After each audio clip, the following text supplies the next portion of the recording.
Alright, we're reading Drawing on the Right Side of the Brain. Twin skills and their transfer, L mode and R mode. Thus, in a sense, reading and drawing might be thought of as twin skills, verbal, analytical, L mode skills as a major function of the left brain, and visual, perceptual, R mode skills as a major function of the right brain. Moreover, human history tells us that, like when written language, portraying perceptions and drawings has been singularly important in human development.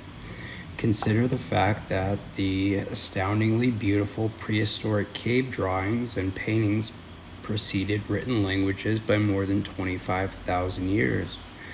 Moreover, writing grew out of pictographs or word pictures representing, for example, bird, fish, grain, and ox, thus illustrating the profoundly significant role of drawing in human development. And consider the fact that human beings are the only creatures on our planet that write things down and make images of things seen in the world. Language dominates. These two cognitive twins, however, are not equal. Language is extremely powerful, and the left hemisphere does not easily share its dominance with its silent partner. The left hemisphere deals with an explicit world, where things are named and counted, where time is kept, and step-by-step plans remove uncertainty from the future. The right hemisphere exists in the moment, in a timeless, implicit world where things are buried in context and complicated outlooks are constantly changing. Impatient with the right hemisphere's view of the complex whole, the competitive left hemisphere tends to jump quickly into a task, bringing language to bear, even though it may be unsuited to the particular task. This is true in drawing. Using symbols from childhood to quickly draw an abstracted, notational image, the left brain will rush to take over a drawing task that is best accomplished by the visual right hemisphere. When writing the original book, I needed to find a way to keep this from happening, a way to enable the right hemisphere to come forward to draw. This required finding a strategy to set aside the left hemisphere. Taking my cue from upside-down drawing and thinking hard, I laboriously arrived at a solution and stated it this way. In order to gain access to the right hemisphere, it is necessary to present the left hemisphere with a task that it will turn down. In other words, it is no use going up against the strong verbal domineering left brain to keep it out of a task. It can be tricked, however, into not wanting to do the task, and once tricked, it tends to fade out and will stay out, ending its interfering and usurping. As a side benefit, this cognitive shift to a different from usual mode of thinking results in a marvelous state of being, a highly focused, singularly attentive, deeply engaged wordless, timeless, productive, and mentally restorative state. It's like Fast and Furious tonight. Recently, this strategy has been corroborated scientifically. Norman Deutsch, in his fascinating book on human brain plasticity, The Brain That Changes Itself, cites Dr. Bruce Miller, professor of neurology at the University of California, who has shown that people who lose language abilities due to left brain dementia damage simultaneously develop unusual artistic, musical, and rhyming abilities, including drawing abilities. Skills attributed to the right hemisphere. Deutsch reports that Miller argues that the left hemisphere normally acts like a bully, inhibiting and suppressing the right. As the left hemisphere falters, the right, uninhibited potential can emerge. Deutsch goes on to say of my main strategy, Edwards's book, written in 1979, years before Miller's discovery, taught people to draw by developing ways to stop the verbal analytical left hemisphere from inhibiting the right hemisphere's artistic tendencies. Edwards's primary tactic was to deactivate the left hemisphere's inhibition of the right by giving students a task the left hemisphere would be unable to understand and so turn down. How the strategy works in the drawing exercises. The Voss/Faces exercise in Chapter 4 is designed to acquaint students with the possibility of conflict between the hemispheres as they compete for the task. The exercise is set up to strongly activate the verbal hemisphere, L mode, but completion of the exercise requires the abilities of the visual hemisphere, R mode. The resulting mental conflict is perceptible and instructive for students. The upside-down drawing exercise in Chapter 4 is rejected by the left hemisphere because it is too difficult to name parts of an image when it's upside down. And in left brain terms, an inverted image is too unusual, that is, useless to bother with. This rejection enables the right hemisphere to jump into the task, for which it is well suited without competition from the left hemisphere. The perception of edges exercise, seeing complex edges. In Chapter 6, forces extreme slowness and extreme perception of tiny, inconsequential, in left brain terms, details, where every detail becomes a fractal-like whole.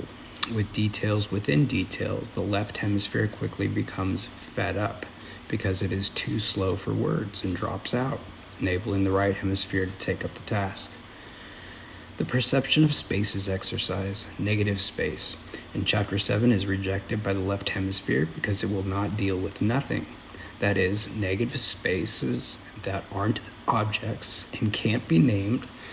In its view, spaces are not important enough to bother with.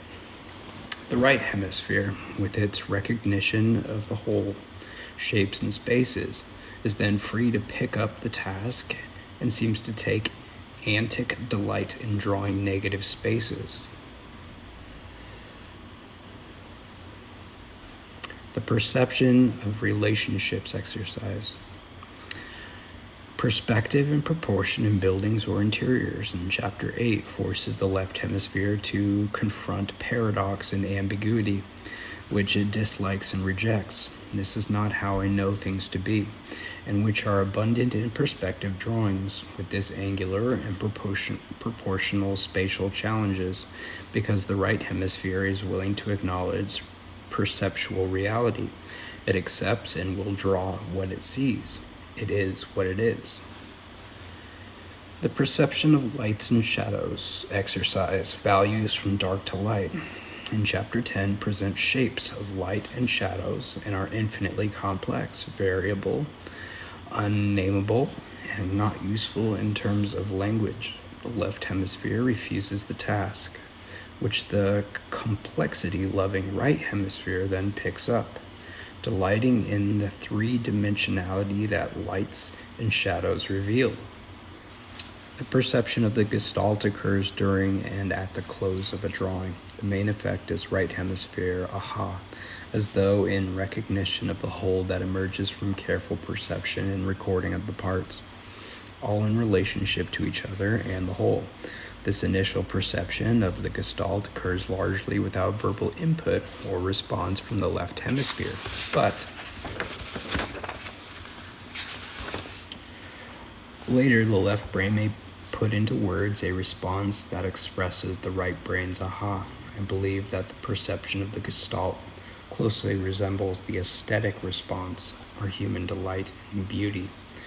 This then is the essence of drawing on the right side of the brain. 5 basic components: perceptual skills of drawing, and an overall strategy to enable your brain to bring to bear the brain mode appropriate for drawing. In a new Chapter 11, I suggest specific ways you can apply the 5 basic skills to general thinking and problem solving. Incidentally, for this edition, I have written and rewritten the chapter on the perception of relationships, perspective and proportion, also called sighting, Chapter 8, with hopes of simplifying and clarifying this skill because the perceptions are complicated with aspects that seem left-brained. Putting this skill into words is something like trying to teach someone in words how to dance the tango. Once sighting is understood, however, it is purely perceptual and most engaging because it unlocks three-dimensional space. The Great Saboteur, a caution. As all of our students discover, sooner or later the left hemisphere is the great saboteur of endeavors in art. When you draw, it will be set aside, left out of the game. Therefore, it will find endless reasons for you not to draw. You need to go to the market, balance your checkbook, phone your mother, plan your vacation, or do what brought you home from the office. What is the strategy to combat that? The same strategy. Present your brain with a job that your left hemisphere will turn down. Copy an upside-down photograph, regard a negative space and draw it, or simply start a drawing. Jogging, meditation games, music, cooking, gardening, countless activities also produce a cognitive shift. The left hemisphere will drop out, again tricked out of its dominance, and oddly given the great power and force to the left hemisphere, it can be tricked over and over with the same tricks. Over time, probably due to brain plasticity, the sabotage will lessen and need for trickery will diminish. I have sometimes wondered whether the left hemisphere becomes alarmed when it is first set aside for a period of time. The right hemisphere's state of mind is notably desirable and productive, sometimes called the zone in athletic terms. I think it is possible that the left hemisphere may worry that if you get over there long enough, you may not come back, but this is a needless concern. The right hemisphere state is extremely fragile, ending the instant the cell phone rings or someone asks you what you're doing or calls you to dinner. Immediately it is over and you are back to your more usual mental state. Teaching methods that work. Over the years, I have been rebuked occasionally by various scientists for overstepping the bounds of my field. In each edition, however, I have made the following statement. The methods presented in my book have proven empirically successful. From my own work with students and letters sent to me by thousands of readers and countless art teachers, I know that my method work in a variety of environments, taught by teachers with undoubtedly varied teaching styles. Science has corroborated some of my ideas, but we must depend on future science to confirm more exactly the explanations and uses of our still mysterious and asymmetrical divided brain. Meanwhile, I venture to say that learning to draw always seems to help and never to harm. My students most frequently comment after learning to draw is, life seems much richer now that I am seeing more. That may be reason enough to learn to draw.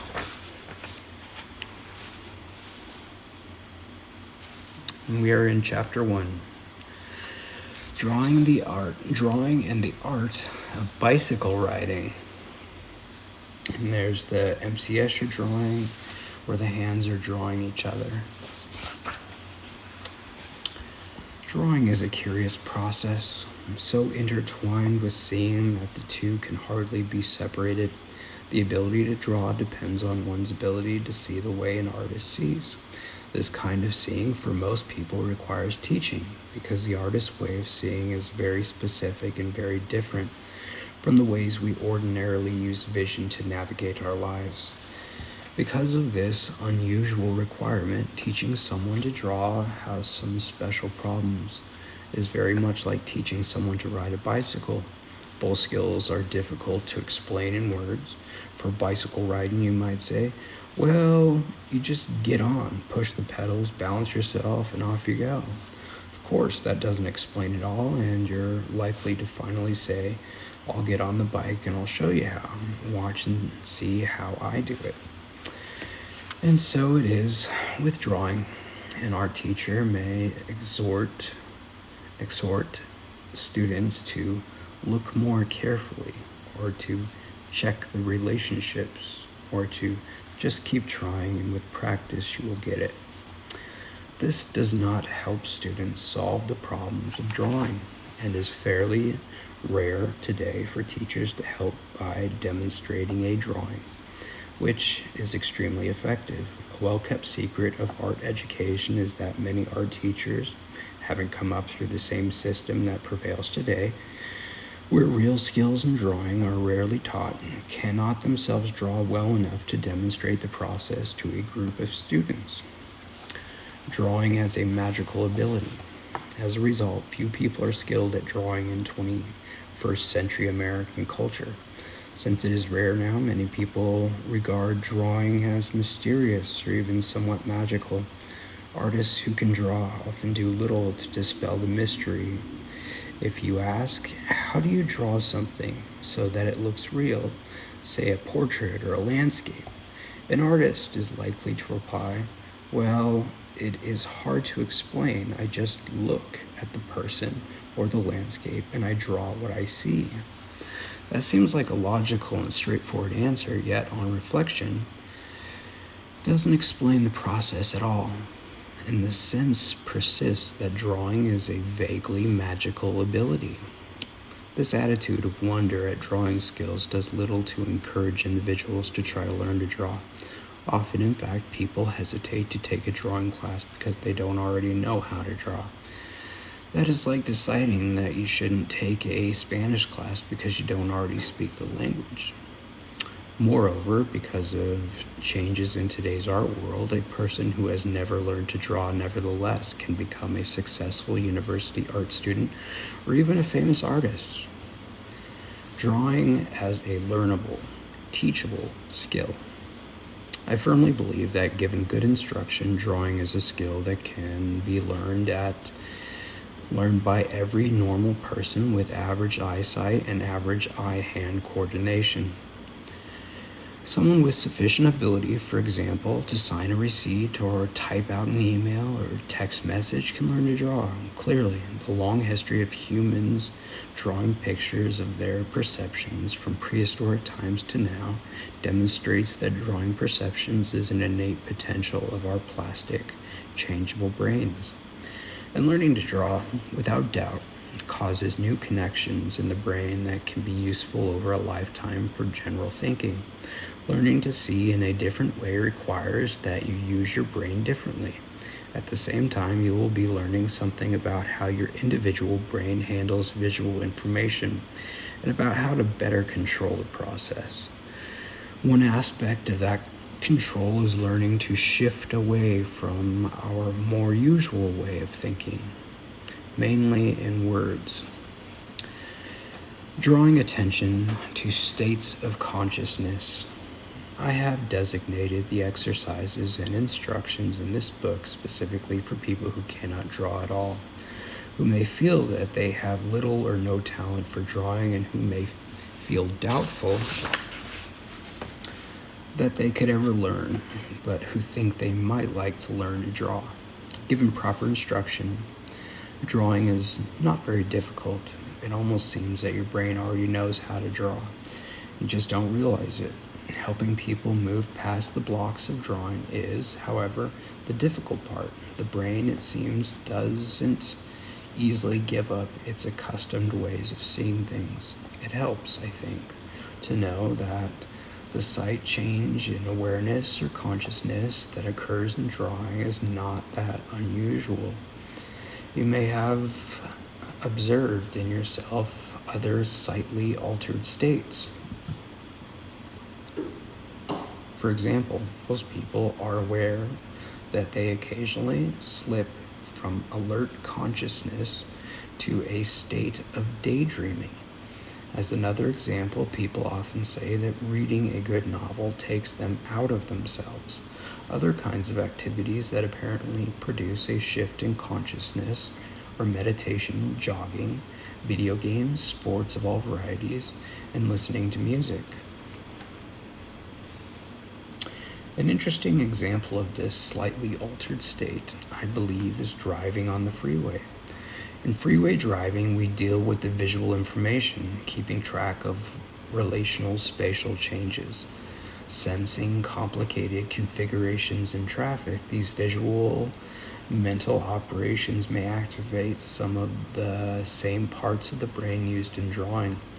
Many people find that they also do a lot of creative thinking while driving, often losing track of time. Of course, if driving conditions are difficult, if we are late for an appointment, or if someone sharing the ride talks with us, the shift to an alternate state doesn't occur. And that nonverbal alternative state is the appropriate one for driving.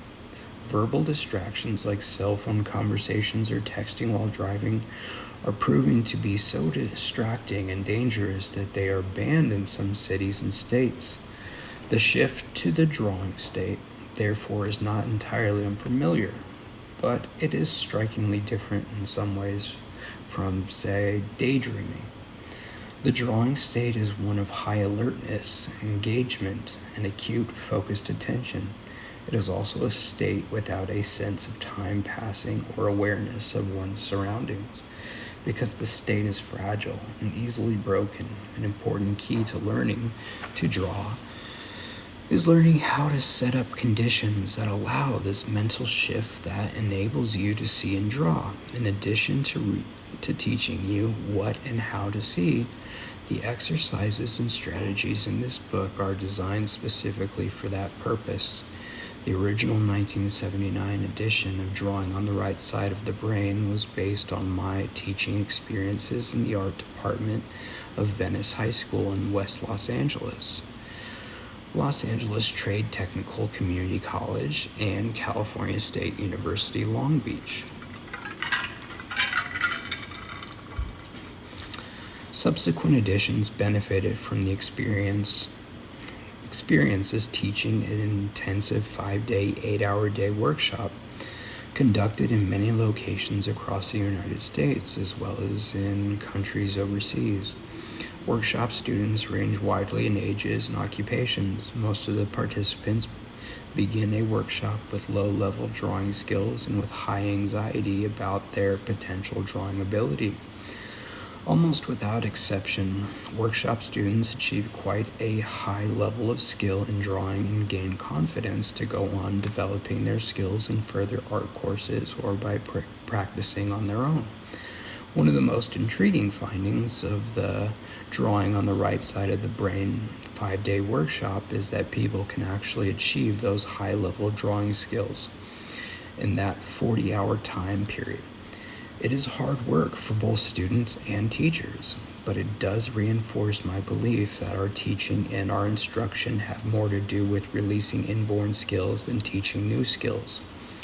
To put it another way, it seems probable that you have all the brain power needed for drawing, but old habits of seeing interfere with the ability and block it. The exercises in this book are designed to remove that interference and unblock it. Realism as a means to an end. The drawing exercises focus on what is known in the art world as realism, the art of realistically portraying actual things seen out there in the world. Unexpectedly, perhaps, the subjects I have chosen for the exercises are usually considered in drawing terms to be more difficult. The human hand, a chair, a landscape, or interior of a building, a profile portrait, and a self-portrait. I have not selected these drawing tasks to torture our students, but rather to provide them with the satisfaction of being able to draw the really hard subject. Famed psychologist Abraham Maslow once said, "The greatest satisfaction comes from mastering something that is truly difficult." Another reason for my subject choices is that all drawing is the same, broadly speaking, always involving the same ways of seeing and the same skills, the basic components of drawing. You must use different mediums, different papers, large or small formats. But for the drawing, still life setups, the figure, random objects, portrait drawings, and even imaginary subjects or drawings from memory, it is all the same task, always requiring the same basic component skills, just as it is in reading. Drawing requires that you see what is out there. Imaginary subjects and images from memory are seen in the mind's eye, and you draw what you see. Since it is all the same task, it seems to me that we might as well go for peak accomplishment. One subject is not harder than the other once you understand the basic of drawing. Moreover, in the case of drawing a profile portrait or a self-portrait, students are highly motivated to see clearly and to draw correctly what they see. This high motivation might be lacking if the subject is a potted plant, where a viewer of the finished drawing might have a less critical eye for verisimilitude. Beginning students often think that portrait drawing must be the hardest of all kinds of subjects. Thus, when they see that they can successfully draw a portrait that actually looks like the sitter, their confidence soars and progress. A second important reason for using portraits as subject matter is that the right hemisphere of the human brain is specialized for recognition of faces. Since the right hemisphere is the one we are trying to access, it makes sense to choose a subject that fits the functions of the right brain.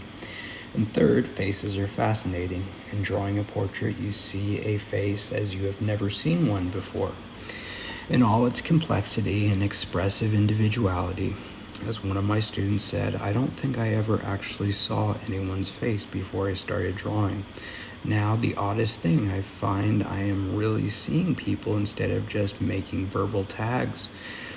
And the usual faces are the ones I find most interesting. The unusual faces. My approach, a path to creativity. I recognize that you may have no interest whatsoever in becoming a full-time working artist. But there are many reasons for learning to draw. I see you as an individual with creative potential for expressing yourself through drawing.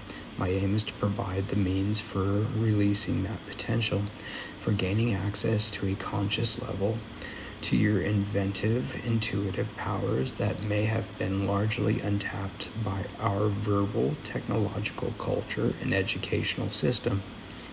Creative persons from fields other than art who want to get their working skills under better control and learn to overcome blocks to creativity will also benefit from working with the techniques presented here. Teachers and parents will find the theory and exercises useful in helping children develop their creative abilities. The exercise will also provide insights into the way your mind works, that is, your two minds, singly, cooperatively, or one against the other. A reasonable goal that you might pursue in learning to draw is simply to enhance confidence in your critical thinking ability and your decision making. With our new knowledge of brain plasticity, the possibilities seem almost limitless. Learning to draw may uncover potentialities that are unknown to you right now.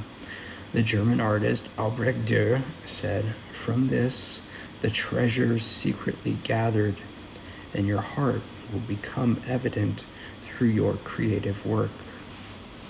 Summing up, drawing is a teachable, learnable skill that can provide a twofold advantage. First, by gaining access to the part of your mind that works in style conducive to intuitive thought. You will learn a fundamental skill of the visual arts, how to put down on paper what you see in front of your eyes.